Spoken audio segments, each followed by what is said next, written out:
Shigella, con cólera, que producen infecciones gastrointestinales, ¿no? Hay también otras bacterias que ingresan a través de una herida. Esa es vía cutánea. Por ejemplo, ahí están los estafilococo aureus que producen abscesos, el tetano que produce tétanos, el virus de la rabia que produce la rabia, ¿no? Hay otros que ingresan en gotas a los ojos. Esa es la vía conjuntival. Vía conjuntival. Entonces pueden ingresar por los ojos también. Hay otras bacterias, virus, microorganismos que ingresan de la madre embarazada a su bebé. ¿No? ¿Es cierto? Entonces es la vía congénita. Ahí está, por ejemplo, la sífilis, el treponema pallidum. Está el VIH, está la hepatitis y muchas otras infecciones, ¿no? Después hay otra vía también por la cual ingresan las bacterias a través de la vía sexual. Al tener, es una ITS, infección de transmisión sexual, por la vía sexual. Entonces ahí tenemos la Neisseria gonorrea, el treponema pallidum, el HIV y otras bacterias, ¿no?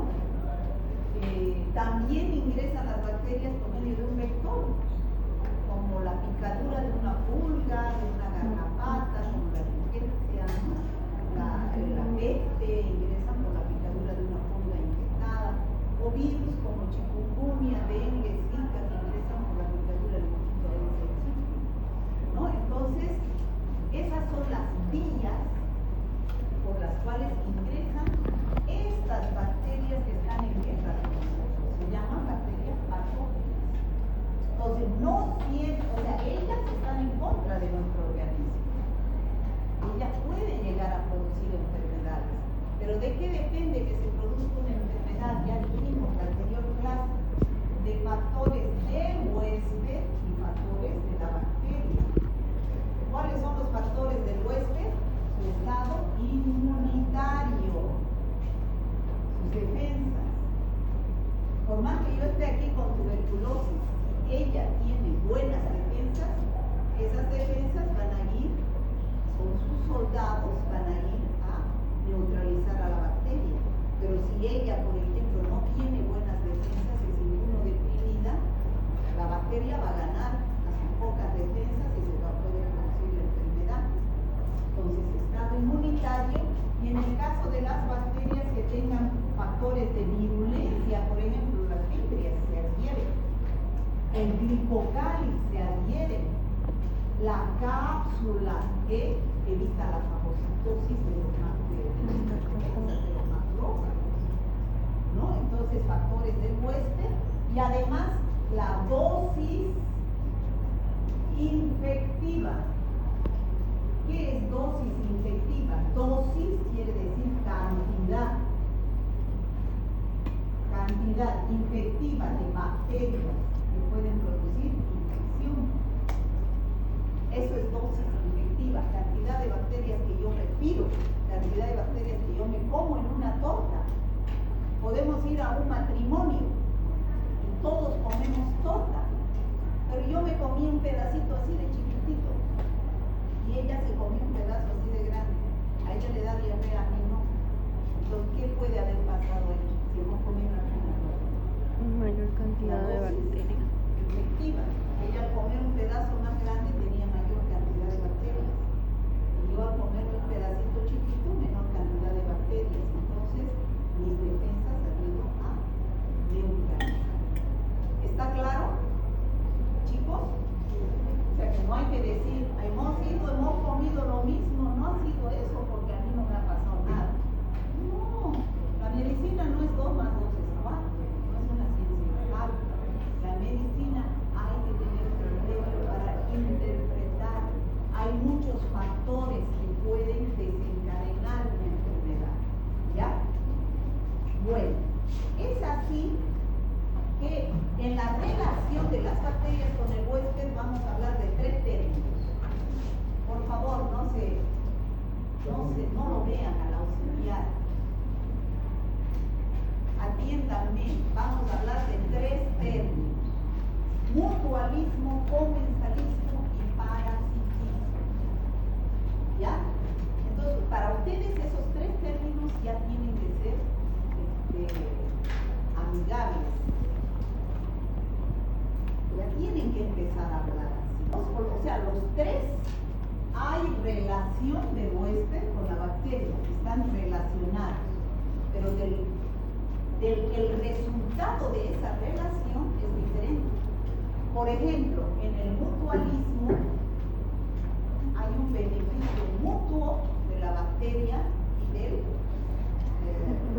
huésped.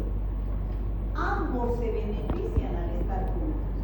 Por ejemplo, bacterias que viven en el intestino, nuestra microbiota, viven en mutualismo. Las bacterias se benefician porque tienen todos los nutrientes necesarios para vivir, crecer y reproducirse. Y a su vez nuestro organismo se beneficia de las bacterias porque esas bacterias producen vitaminas. Vitamina K, por ejemplo, que sirven para coagulación. Vitaminas del complejo B. ¿No? Entonces, beneficio mutuo. Eso es mutualismo. ¿Está claro? Comensalismo. Viven también juntos, organismo y bacterias. Pero esa relación no es perjudicial ni tampoco es beneficio para ambos. No es como la anterior. Es indiferente. Vive la bacteria dentro de mí, no me produce daño, ni yo daño a la bacteria. Hay bacterias del intestino que son comensales. O sea, viven dentro de nosotros y no pasa nada. Ya no nos benefician ni nos perjudican. ¿Está claro? Eso es comensalismo. Nuestra microbiota puede vivir en mutualismo o en comensalismo. Y por último, el parasitismo. Eso sí es perjudicial. Eso es como las bacterias que hablamos en la anterior diapositiva. Son bacterias patógenas. Bacterias patógenas. Entran a producir daños. Entonces, de esa relación actúan como patógenos. ¿Saben lo que es patógeno, no? Pato es enfermedad, génesis es origen. Entonces, origen de la enfermedad, o sea, originan enfermedad. Eso significa patógeno. Joven, ¿qué significa patógeno? ¿Usted? ¿Qué significa patógeno? ¿Qué? Como tal, se puede decir que como una enfermedad. ¿Qué cosa? ¿Se puede decir que es como una enfermedad? No, patógeno no es enfermedad. Patógeno quiere decir que produce enfermedad. Es diferente, ¿no es cierto? Decir enfermedad a que produce enfermedad. ¿Ya? Pato es enfermedad.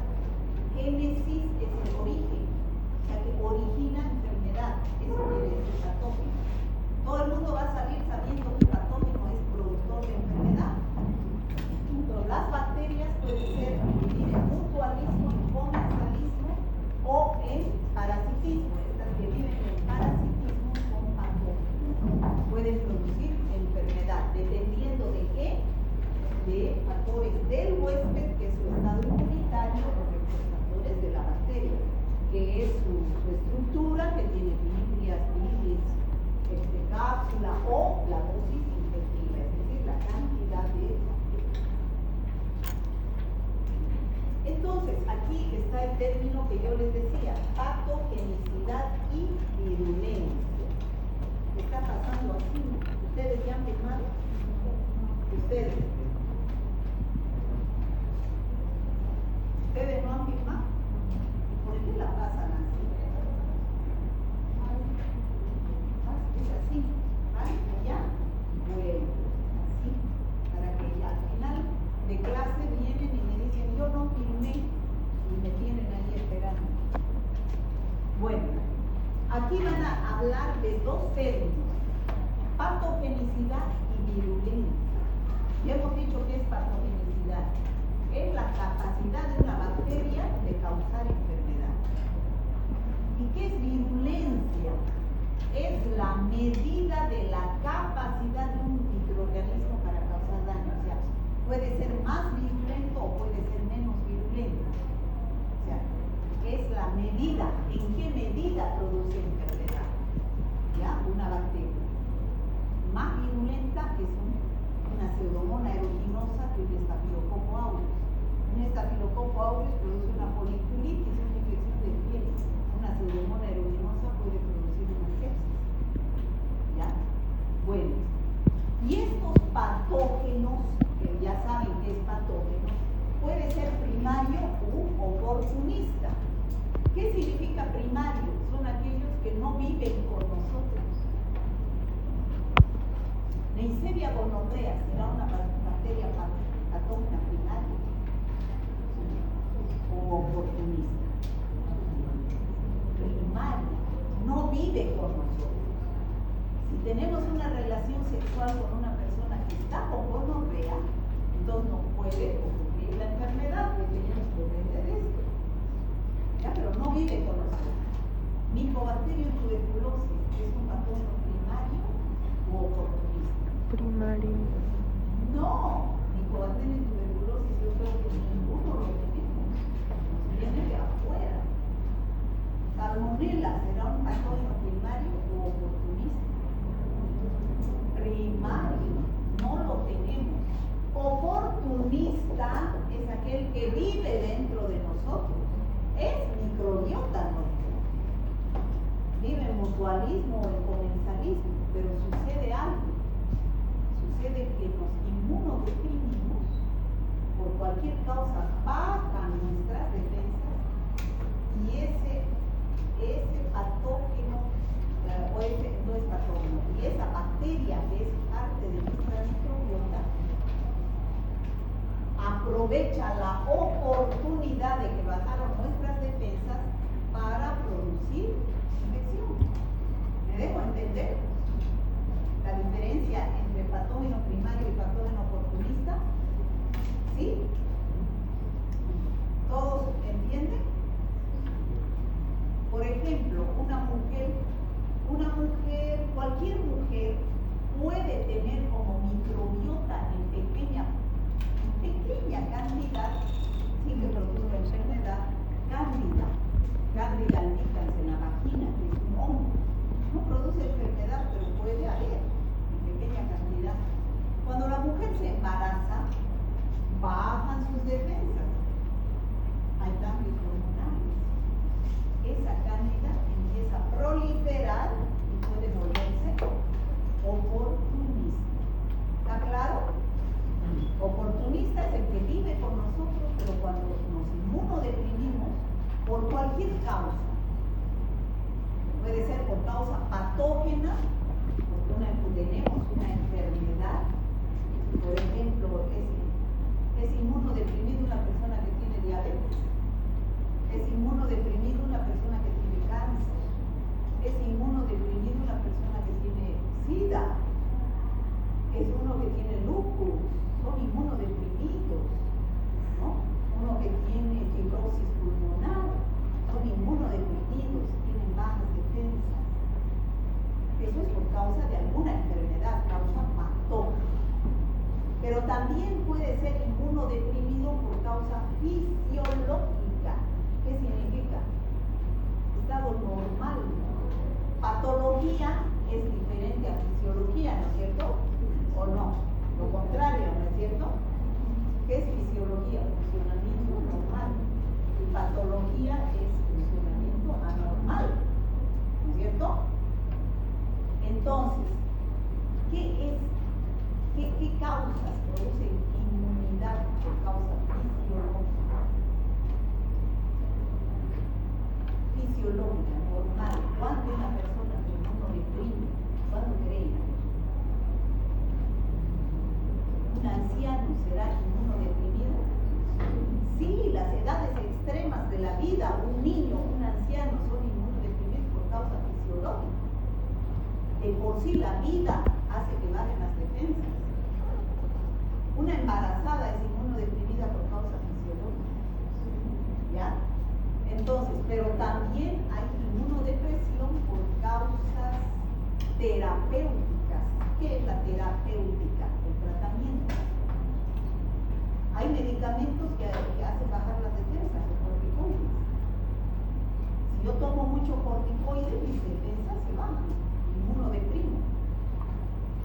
Por ejemplo, hay un paciente con lupus que toda su vida para parar el lupus tiene que tomar corticoides, pero hay el efecto adverso de la inmunodepresión. Estos pacientes son inmunodeprimidos, ¿ya? Entonces, ¿se entiende estos términos, chicos? Ya. Bueno, ¿cuáles son las etapas de la relación? O sea, es fácil que una bacteria ingrese por cualquiera de estas vías y pueda producir infección. Ya di el ejemplo, yo tengo tuberculosis, estoy hablando aquí. Ella se va a enfermar y ella también, y ella también. ¿Es una regla eso? No, ¿de qué depende? Factores del huésped, de la bacteria. Bueno, ¿qué hace primero una bacteria? Se encuentra. Viene la bacteria y se pone ahí, se pinga de la nariz, digamos, si es por vía respiratoria. Contacto inicial con la bacteria proveniente de reservorios ambientales, o sea, del aire, de los alimentos, o también puede ser de los animales, que también son reservorios de bacterias. Una vez que está cerquita, que se pone en contacto, tiene que ingresar. ¿Por dónde ingresa? Por cualquiera de estas vías que hemos hablado. Tiene que quedar clara las vías de ingreso de las bacterias al organismo. Ingresa por vía respiratoria, digestiva, cutánea. Y una vez que ingresa, ha ingresado la bacteria, tiene que establecerse. ¿Por medio de qué? Si tiene fimbria, se adhiere fuertemente mediante mecanismos específicos, resistiendo a nuestro sistema inmunológico. No es que la bacteria ingrese y nuestro organismo se queda feliz esperando. No. Tenemos policías de nuestro organismo que nos defienden. Es nuestro sistema inmunitario, ya sea celular o humoral. Han debido llevar ustedes en inmunología. ¿Qué es celular? ¿Cuáles son las células que son nuestros policías? Los leucocitos, polimorfonucleares, ¿no? Sobre todo los macrófagos, ¿no? Son nuestros policías. Los linfocitos T, ¿no? Y humoral son nuestros anticuerpos. IgM, IgG, dependiendo del tiempo que dure la enfermedad. Chicos, esto es importante para su vida, para que ustedes tengan conocimiento básico.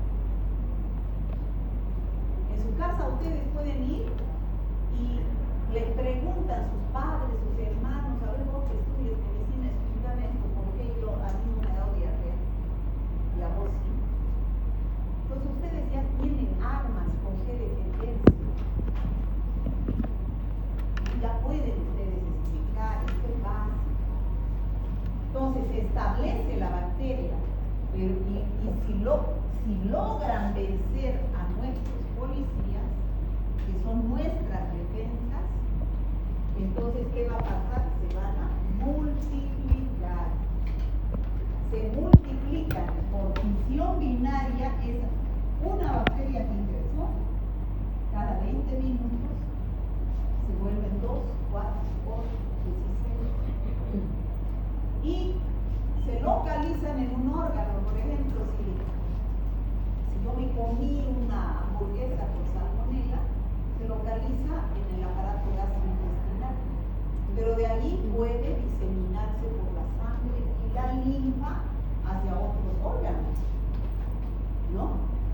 y producir el daño. ¿Qué es el daño? La clínica, signos y síntomas de la enfermedad.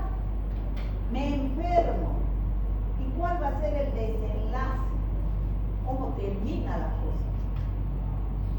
O bien hago tratamiento, me curo, o bien me quedo con alguna secuela, como el chikungunya está dejando secuelas, ¿no es cierto? No puede caminar, son secuelas. O bien me muero, ¿no? Ese es el desenlace de la entrada de los microorganismos a un ser vivo. ¿Está claro, chicos? Ahí está más clarito todavía. Es el encuentro, la entrada, el establecimiento, la multiplicación y la diseminación. Cuando evaden nuestras defensas, se diseminan y producen el daño, con signos y con síntomas. Y el desenlace va a ser la curación, la muerte o la portación. Portación asintomático. ¿Qué significa eso? Yo porto el microorganismo, pero no tengo síntomas. Por ejemplo, pero transmito la infección. El VIH. 10 años uno está de portador asintomático una vez que se transmitió el virus. Y en esos 10 años no tengo ningún signo ni síntoma, pero si tengo relaciones puedo transmitir la infección. Eso es un portador asintomático, sin síntomas. ¿Ya? Bueno, ¿cuáles son los factores de virulencia bacteriana? ¿Qué es la virulencia? Ya dijimos que es la medida con la que una bacteria va a producir daño, ¿no? ¿Cómo es que una bacteria produce enfermedad? Gracias a factores de virulencia, que son las adhesinas, que son moléculas que permiten que las bacterias se adhieran a las células del huésped, y es un paso inicial de la colonización de la bacteria. Las toxinas, que hay bacterias que producen sustancias tóxicas, y una toxina va a ser bueno o malo para el huésped. Malo, siempre una toxina es algo malo, ¿no es cierto? Y también puede producir enzimas. Hay varias enzimas que producen las bacterias, como por ejemplo las colagenasas. Degradan el colágeno de la piel. Las hialuronidasas degradan el ácido hialurónico. Y eso es malo para nuestros tejidos, ¿no? Y la evasión significa el vencimiento a nuestras defensas. Los mecanismos sofisticados, como por ejemplo bacterias que tienen cápsula, evaden a nuestras defensas. Si tienen cápsula, no dejan ser fagocitadas, ¿no es cierto? Variación antigénica capaz de inhibir la fagocitosis. Entonces, esos son mecanismos de virulencia por los cuales las bacterias nos producen enfermedades. Por ejemplo, la salmonela es causante de gastroenteritis, ¿no es cierto? ¿Qué es gastroenteritis? Náuseas, vómitos y diarreas. Gastro es estómago, enteritis es intestino. Si nos produce infección en el estómago, va a producir náuseas y vómitos. Y si produce en el intestino, va a producir diarrea. Entonces, ¿qué es la gastroenteritis? Náuseas, vómitos y diarrea. Bueno, la salmonela es un patógeno primario, hemos dicho que es primario, no vive con nosotros. Se puede infectar a individuos sanos, causando una severa gastroenteritis, comúnmente debido a la ingestión de alimentos o agua contaminados con salmonela. Entonces, ¿qué hace la salmonela? Se adhiere a través de sus fibras e invade el epitelio intestinal y después se multiplica. Una vez dentro de la célula se multiplica activando una fuerte respuesta inflamatoria. O sea, hay gran cantidad de leucocitos que trata de defender y produce sus toxinas. La presencia de estas toxinas en su pared celular contribuye a la inflamación y a la diarrea característica de la infección. ¿Está claro? ¿Está claro, chicos? Otro ejemplo, la pseudomonas aeruginosa es otra bacteria. ¿Han escuchado hablar alguna vez? Bueno, primera vez que la están escuchando y la van a escuchar toda su vida si siguen estudiando medicina. Esta es una bacteria que vive en los hospitales. Es la principal bacteria productora de infecciones en los hospitales.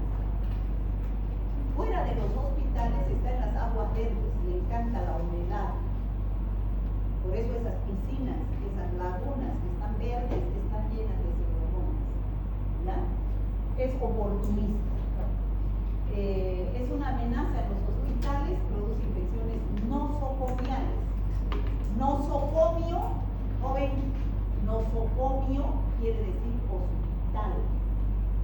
O sea que infección nosocomial es una infección que se produce en el hospital. ¿Ustedes sabían que hay infecciones que se producen en los hospitales?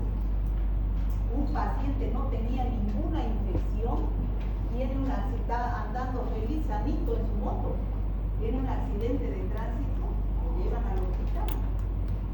Tiene un accidente, se golpeó el cerebro, un accidente encefalocraneano y lo llevan a terapia intensiva. En terapia intensiva vive la pseudomonas. Ahí se agarra la pseudomonas y se va a morir no por lo que entró, se muere por la pseudomonas. Es una bacteria bravísima, multiresistente a los antibióticos. ¿Ya? O sea, hay infecciones que uno se agarra en los hospitales. Entonces, ¿qué hace esa bacteria? Forma biopelículas, es así como una capita. Esa es una de sus principales estrategias, la formación de estas biopelículas que le otorga una gran resistencia a los antibióticos y resiste también a nuestro sistema inmunitario, ¿no? Es grave la resistencia a los antibióticos de esta bacteria. Esos son dos ejemplos de cómo actúan las bacterias de acuerdo a sus mecanismos de virulencia. Ahora, vamos a hablar de la microbiota. Ya ustedes saben qué es la microbiota, ¿no es cierto? ¿Es buena o es mala la microbiota? Buenísima. Son nuestros inquilinos que viven sobre todo en el intestino. En el intestino grueso es lleno de microbiota. Entonces, ¿qué funciones tienen? Son nuestros aliados. Porque ayudan a nuestras defensas. Nos dan inmunidad contra las bacterias patógenas. Estimulan y educan al sistema inmunitario preparándole para responder de manera adecuada a las amenazas. Pero es vulnerable. La alteración de esa microbiota vulnerable quiere decir que puede ser afectada. Si por ejemplo yo en mi intestino tengo microbiota, en el intestino grueso la mayoría de nuestra microbiota está constituida por bacilos gram negativos anaerobios. Esta es nuestra microbiota. Si yo agarro un poquito de materia fecal y quiero ver cómo está su microbiota, hago una tensión de Gram. Y en la tensión de Gram, si está bien la microbiota, voy a ver predominio de un 80 a 90% de flora Gram negativa y un 10 a 20% de bacilos Gram positivos o pocos Gram positivos. Así, eso es una buena microbiota. Pero es vulnerable esta microbiota. Puede ser afectada por antibióticos. Ya les he dicho cuál es el enemigo de las bacterias, los antibióticos. Un antibiótico cuando se da a un paciente o a cualquier persona que se automedica, no va a decir esta bacteria es mala y esta es buena. La mato a la mala y la dejo a la buena. No va a decir es un antibiótico. Un antibiótico es una bala, va a destruir todo. Las buenas y las malas. Por eso es que no se debe dar antibióticos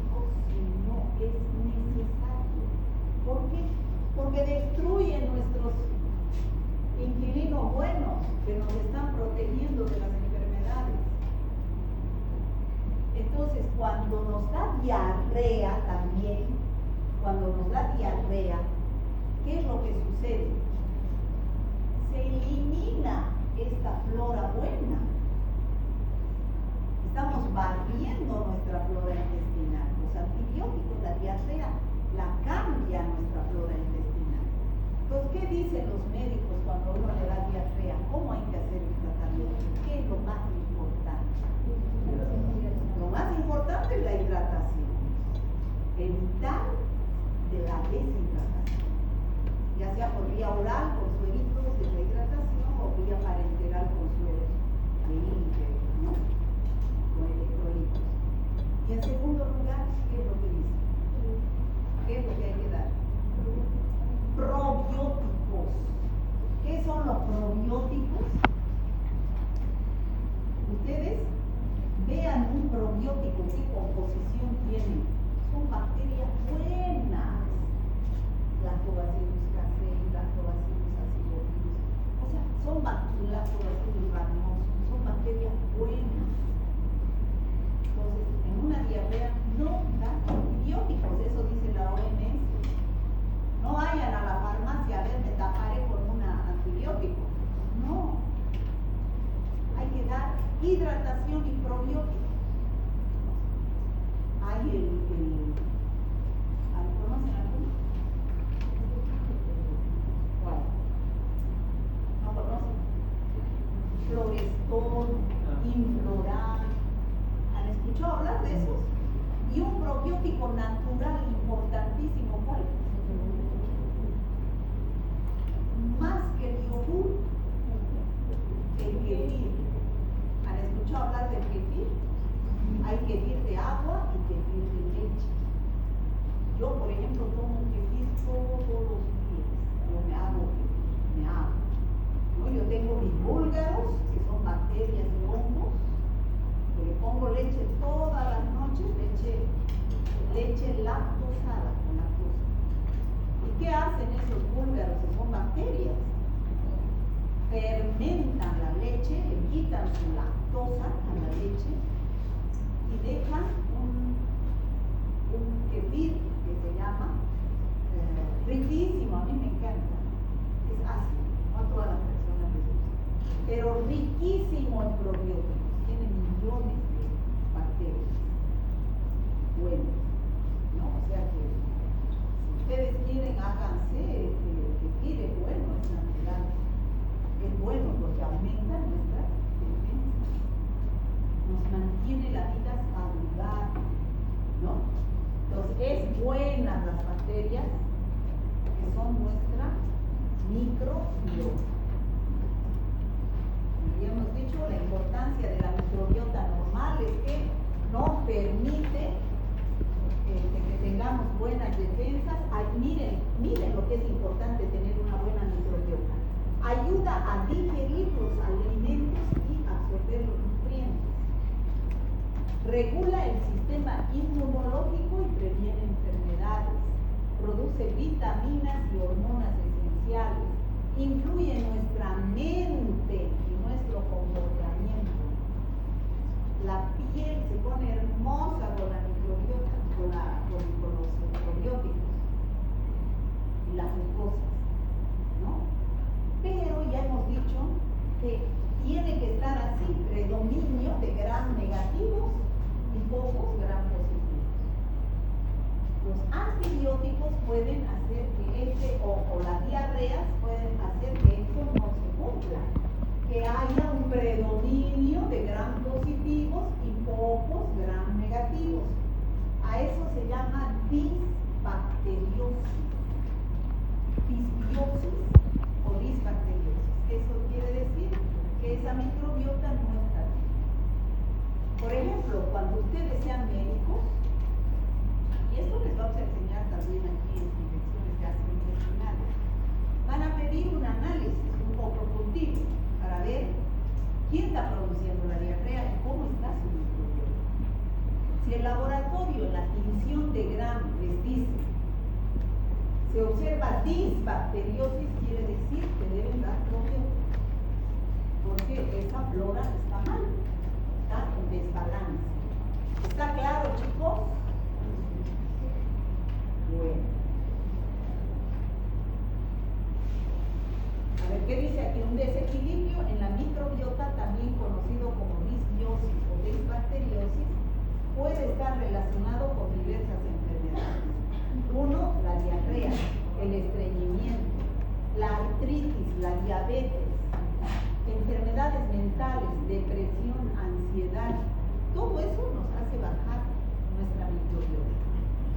Enfermedades inflamatorias, la obesidad, enfermedades cardiovasculares, ¿no? Para mantener una microbiota saludable, se recomienda consumir una dieta rica en fibra y nutrientes. La alimentación que comemos, chicos, es importante para nuestra salud. De repente ustedes no les han hablado de alimentación saludable. No es bueno tomar Coca-Cola. Prefiero yo tomar agua. No es bueno comer empanadas fritas. Ese aceite quemado, ¿cuántas veces habrán hecho el mismo aceite? Además que tiene aceites, ácidos grasos saturados que son dañinos. No es bueno comer carbohidratos, pan blanco. Eso inflama el intestino. Hay que empezar a comer saludable. ¿Qué tal que en vez de un pan, de una empanada con Coca-Cola, mi desayuno sea un huevo o 2 huevos? Eso es mucho más saludable, es proteína, grasa buena en la leche, ¿no? 2 huevos, mi pedazo de queso. Eso es bueno, ¿no? Considerar la suplementación con probióticos y prebióticos. ¿Qué son los prebióticos? Es la comida de probióticos. Bueno, ¿dónde tenemos mayor cantidad de microbiota? En el intestino grueso. Ahí hay 10 a la 11 a 10 a la 12 bacterias. ¿Qué significa 10 a la 11? 10 con 11 ceros, esa cantidad. En el hígado, 10 a la 7 a 10 a la 8. En el yeyuno, 10 a la 3, 10 a la 4. En el estómago, muy pocas. Pero esa es la microbiota que hay en el aparato gastrointestinal. Y aquí está cuáles. Un tema de su guía es la microbiota. Ahí ya ustedes van a ir sabiendo algo, ¿no? Entonces aquí es donde hay mayor. En la boca también tenemos microbiota. En la piel tenemos Staphylococcus epidermidis. Nos defiende de las infecciones. En la nariz hay microbiota. Todo lo en la vagina. En la vagina hay microbiota, el lactobacillus acidophilus, bacilos de Dodelane, que mantienen el pH ácido de la vagina y nos protegen de las infecciones. Bueno, conclusión. La patogenia es un juego de equilibrios. Tiene que haber equilibrio entre lo bueno y lo malo.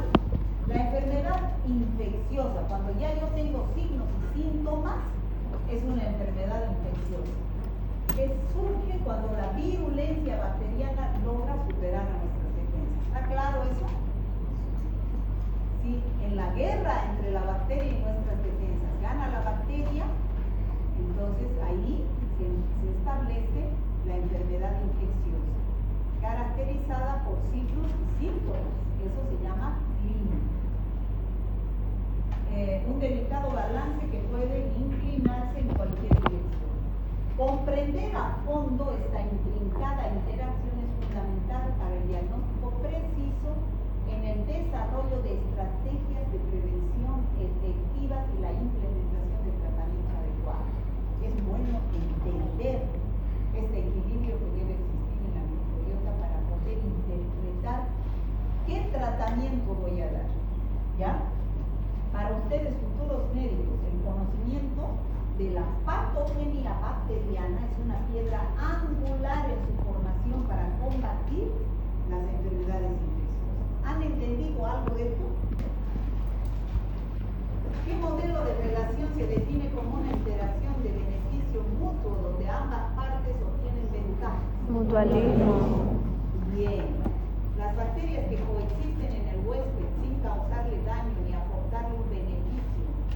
se encuentra, ¿cuál es? Comensalismo. Comensalismo. Es relación indiferente, ¿no es cierto? ¿Cuál es un ejemplo de beneficio vital aportado por la microbiota normal? Síntesis de vitamina. Síntesis de vitamina K, ¿no es cierto? Hemos dicho que las bacterias del intestino viven en mutualismo porque producen vitamina K, que es esencial para los procesos de coagulación. Intrínseca de una especie bacteriana para causar enfermedad en un huésped susceptible se denomina ¿cuál? Virulencia, dosis letal, patogenicidad o diseminación. Patogenicidad. Patogenicidad.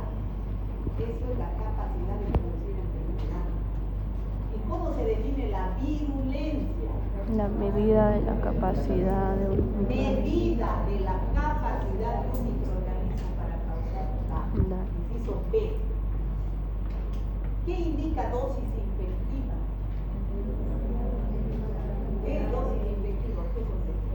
La cantidad de bacterias necesarias para matar Al hospedador, para matar.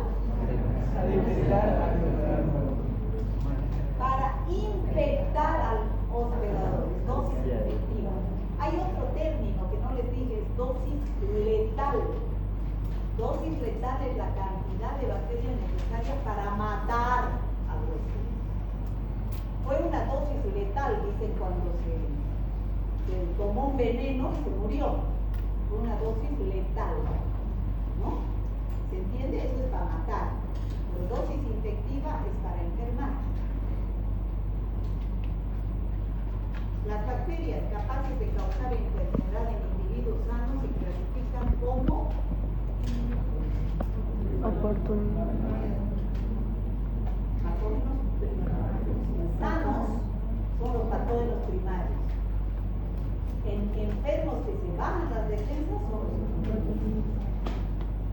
¿Cuál es el paso de la patogenia donde la bacteria se une a los tejidos resistiendo los sistemas de limpieza, o sea, de inmunidad? adhesión, ¿Cuál? establecimiento. ¿Cuál es la característica clave de la Salmonella spp como patógeno primario?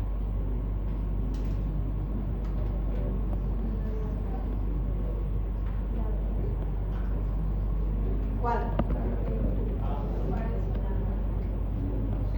Exactamente, su pared celular contiene endotoxinas. Si vos hablamos en una diapositiva de la Salmonella, cómo produce la enfermedad. Entra, se establece, produce toxinas y produce la diabetes.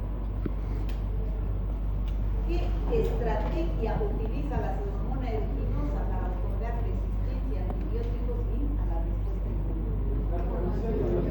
Formación de películas. ¿Qué región del cuerpo posee la mayor densidad de microbiota? Colon.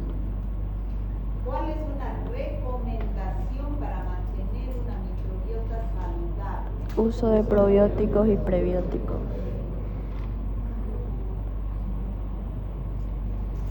Uso de probióticos y de prebióticos.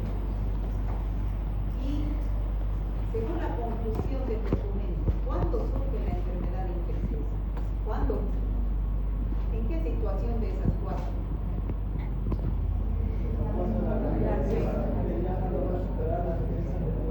Exacto, no es un verdadero núcleo, ¿no es cierto? La genética de una bacteria está en el nucleoide.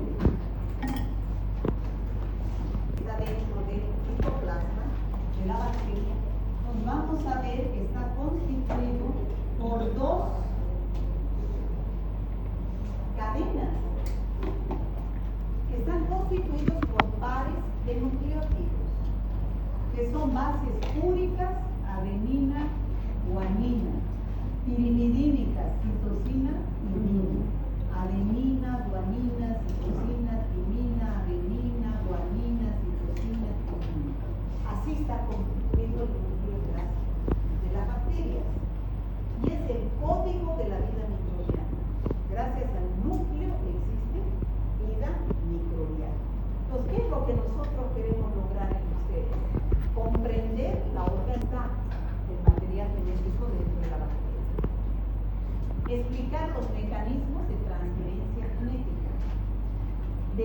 sea, mutaciones y el impacto clínico que tiene, relacionar la genética con la resistencia bacteriana y aplicar conceptos en casos clínicos básicos para que entiendan mejor. Esto es lo que queremos nosotros con esta clase. Entonces, ya hemos dicho que la genética bacteriana está en el núcleo. Y el núcleo está constituido por ADN, cuya propiedad se replica, es esencial el genotipo y el fenotipo. A ver, esos dos términos. ¿Qué es el genotipo de un ser vivo? Nosotros tenemos genotipo con G. ¿No? ¿Qué es? A ver. Ya te lo son nuestros genes que tenemos, chicos, ¿lo podemos ver? No. Es nuestra herencia, es nuestro material genético. Igual las bacterias tienen genotipo en el núcleo, como les acabo de explicar. El genotipo es característico de cada bacteria. Ustedes tienen genes característicos de cada, por eso se hace el ADN, ¿no es cierto? Para saber si es un hijo o no es un hijo. Para saber si en un accidente no se lo puede reconocer a una persona, se hace estudios de ADN, que es característico de cada persona. ¿No? Ese es el genotipo. Las bacterias tienen su genotipo en el nucleoide. ¿Y qué es el fenotipo con ello? Caracteres físicas. ¿Qué es? Lo que se puede ver son las características físicas. Por ejemplo, en los seres vivos, color de cabello, ¿qué más? Color de ojos. En las bacterias si tiene cápsulas, si tiene flagelos, su morfología, si es poco, si es vacío, ¿no? Ese es el fenotipo, ¿ya? Ahora, las bacterias poseen gran capacidad de adaptación. Su variabilidad genética es clave. O sea, ¿para qué nosotros vamos a estudiar la genética bacteriana? Para entender esto. Lo que les decía en el anterior tema. ¿Qué es esto? Antibiótico. Es el antibiótico. ¿Y esto? La bacteria. La bacteria. ¿Son enemigos? Sí. Archienemigos. El antibiótico quiere destruir a la bacteria siempre. Pero la bacteria no es sonsa. La bacteria no se deja matar. La bacteria con el tiempo ha evolucionado. Se ha vuelto resistente a los antibióticos. Actualmente no es pues como en la era en que se descubrió la penicilina. Cuando se descubrió la penicilina, esta bacteria era buenísima, nunca había estado en contacto con un antibiótico. Se dejaba matar solita. Ahora se ha vuelto malísima. El 90% de los estafilococos que antes morían con la penicilina han creado beta-lactamasas, enzimas, que destruyen a la penicilina. ¿Ya? Y así otros mecanismos de resistencia. Para eso estamos estudiando, porque es importante entender que las bacterias pues se vuelven resistentes a los antibióticos. Esta bacteria, cuando recién nace, después de que una célula madre da lugar a una célula hija, estas células hijas son buenitas, son células salvajes. ¿Qué significa? Salvaje, no ha sufrido ningún cambio en su genética, estamos hablando, en su nucleoide. Pero con el tiempo, estas bacterias ya no son buenitas, se vuelven malísimas. Crean mecanismos de resistencia. Es decir, ¿cómo crean esos mecanismos? ¿Cómo es que se vuelven resistentes? ¿Por qué? Porque esta es la bacteria buena, salvaje, pero está al lado de otra bacteria mala que tiene genes de resistencia. Traspasa su material genético y esta adquiere genes de resistencia. Eso es lo que vamos a ver ahora. Cómo una bacteria salvaje con el transcurso del tiempo cambia y se vuelve resistente a los antibióticos.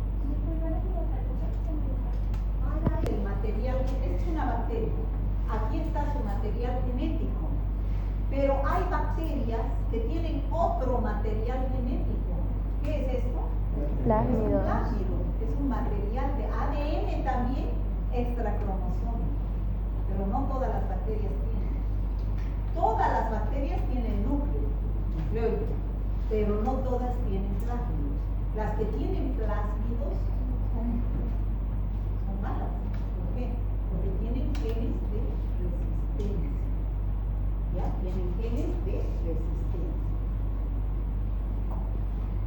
Elementos genéticos de una bacteria.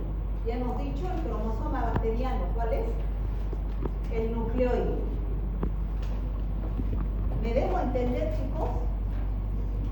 No pues, me tienen que entender porque aquí me estoy bajando. Este es el nucleoide. Este es el cromosoma bacteriano. Este es el plásmido. Eso es lo más común, pero también los plásmidos, ya hemos hablado, pero también existen otros materiales genéticos que algunas bacterias tienen. Los transposones y los integrones. No vamos a hablar mucho de eso. Y aquí está el tamaño de cada uno de esos, del núcleo, del plásmido y del transposón. ¿No? Ahí están el tamaño, la función, la ubicación, la movilidad de estos elementos genéticos. Y hemos dicho que los plásmidos son elementos extra, estos son los plásmidos, extracromosómicos, porque el cromosoma bacteriano es el nucleoide. Tiene replicación independiente, puede portar genes de resistencia a los antibióticos, pero también genes de virulencia. Una bacteria que no es virulenta le puede transmitir genes de virulencia y eso la hace patógena. Por ejemplo, una Escherichia coli que no tenía fimbrias puede pasarle genes de producción de fimbrias a la Escherichia coli y se vuelve más virulenta porque se adhiere fuertemente a las células a las cuales infecta. Eso ahora. ¿Cómo es que las bacterias cambian? Porque, dicho, a ver, antes de nada, una bacteria que se mantiene tal como nació es una bacteria salvaje. ¿Es buena o es mala? Es buena. Hemos dicho que con el tiempo cambia. Cambio es la palabra clave. Cambio. ¿Qué cambia? ¿Qué cambia? Su material genético, esto, chicos. ¿Y cómo puede cambiar eso? Por dos mecanismos. Uno, mutación, y otro, transferencia genética. Ambos significan cambio. Ambos significan cambio. Una bacteria ha cambiado su material genético. Ambos, mutación y transferencia genética, son hereditarios. ¿Qué quiere decir? Que transmiten a la descendencia. Si la bacteria madre da lugar a sus dos células hijas, esas nacen con genes que no son originales, igual que la madre. Y son irreversibles. ¿Qué quiere decir? Que no pueden volver a ser como eran antes. ¿Ya? Son transmisibles a la descendencia. Vamos a hablar de las mutaciones. ¿Han escuchado hablar qué es mutación? Mutación es cambio. Pero aquí en bacterias vamos a hablar mutación bacteriana. ¿Ya? No sé si ustedes han hablado, el virus ha mutado, decían del COVID.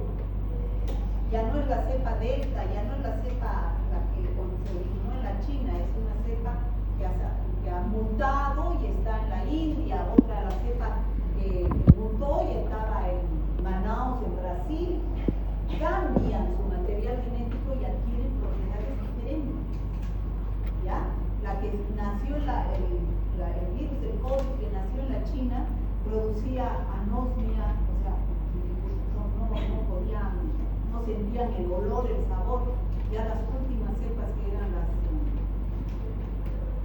¿Cuál es la última que estaba circulando? Ay, se me fue. Díganme pues chicos, ¿cuál es la cepa del casco que estamos estudiando? No, la delta fue antes. La última no era Omicron. Omicron. Del Omicron ya no producía esta anomia ya, y la falta de olor, producía diarreas, ¿no? O sea, la que no producía en los primeros, o sea, cambia, eso es cambio, eso es mutación. Entonces, ¿cómo en las bacterias se produce una mutación? Por cambio en la secuencia de estos nucleótidos.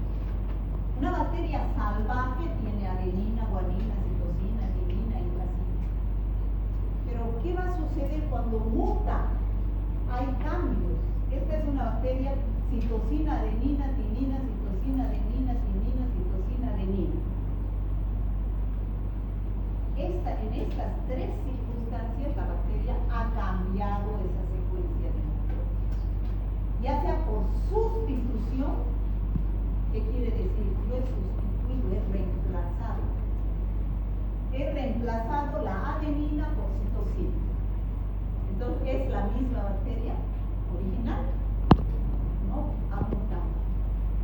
Ha mutado por sustitución. O por adición. Adición quiere decir, por ejemplo, aquí era citosina. Y aquí ha adicionado 2 guanina en vez de citosina. Adicionado, ha sumado par de nucleótidos. Esta es la misma que la original. Chicos, no. O por pérdida o delesión, que también se llama.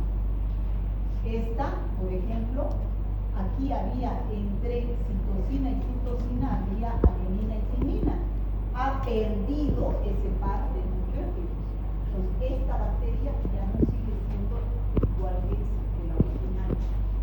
Mutado a esta o a esta por adición, por sustitución o por pérdida. ¿De pares de nucleótidos que tenían en su nucleótido?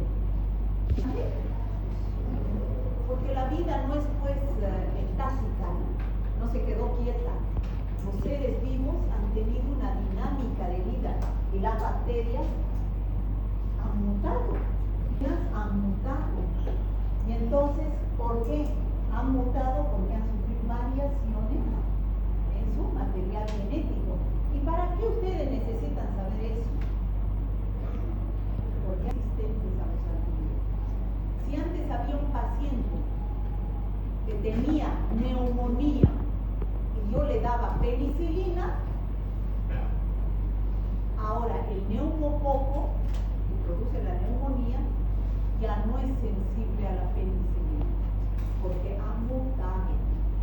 Entonces han aparecido cepas resistentes a sus antígenos, ¿no? Entonces los seres vivos, que son las bacterias en este caso, que producen enfermedades en los seres vivos no humanos, se han vuelto resistentes, han adquirido material de virulencia.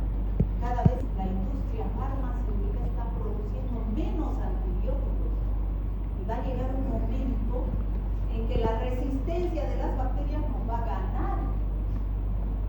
No va a haber antibiótico con que tratar. Es donde los antibióticos se venden sin receta. Donde la farmacéutica es la que receta, o el que vende en la farmacia y en farmacéutica. ¿No? En todo país, si no hay receta, no le venden antibióticos. Ninguno. ¿Ya? Es la automedicación. Y no solamente de la población, sino de los mismos médicos.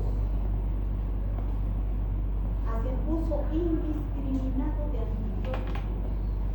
¿Y por qué hacen eso? Yo tengo un paciente que está mal, llega mal a mi consultorio. Yo me imagino, está tosiendo. Ese paciente se vuelva resistente, no el paciente. La bacteria de ese paciente se vuelva resistente a ese antibiótico cuando realmente necesite el antibiótico, sea una infección bacteriana, ya no sirve el antibiótico. Entonces nosotros somos los que estamos causando esa resistencia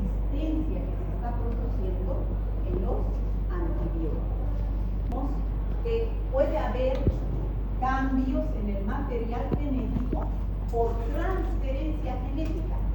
En este caso de las mutaciones es la bacteria, una bacteria que cambia por adición o sustitución su material genético. Aquí tiene que haber una bacteria y tiene que haber otra bacteria o virus para que esta bacteria pase a otra bacteria. Uno, por transformación. ¿Qué significa transformación? Esta es la bacteria buena. Esta es la bacteria buena, la que va a recibir, la receptora. Y esta es la mala. Esta tiene genes de resistencia, de virulencia. ¿Qué sucede? Me liso, me destruyo y dejo este material genético libre en el ambiente. Entonces, ¿qué va a suceder? Este ingresa y esta aparece con genes de la bacteria que se deshizo. ¿Está claro? Eso es transferencia genética por transformación. Pero no es el único mecanismo. Transducción. ¿Qué es transducción? Aquí hay un virus, un bacteriófago se llama el virus. Los virus también tienen material genético, tienen ADN o ARN. Cualquiera de los dos, pero tienen. Entonces, ¿qué hace el virus? Ingresa, infecta a la bacteria buena y le pasa su material genético a la célula receptora, cambiando su material genético porque está adquiriendo material genético que le trae el virus. ¿Está claro? Eso es transducción. Y este es el más facilito y el más común. Una célula se pone en contacto con otra y a través de sus pilis o sus fimbrias intercambian material genético.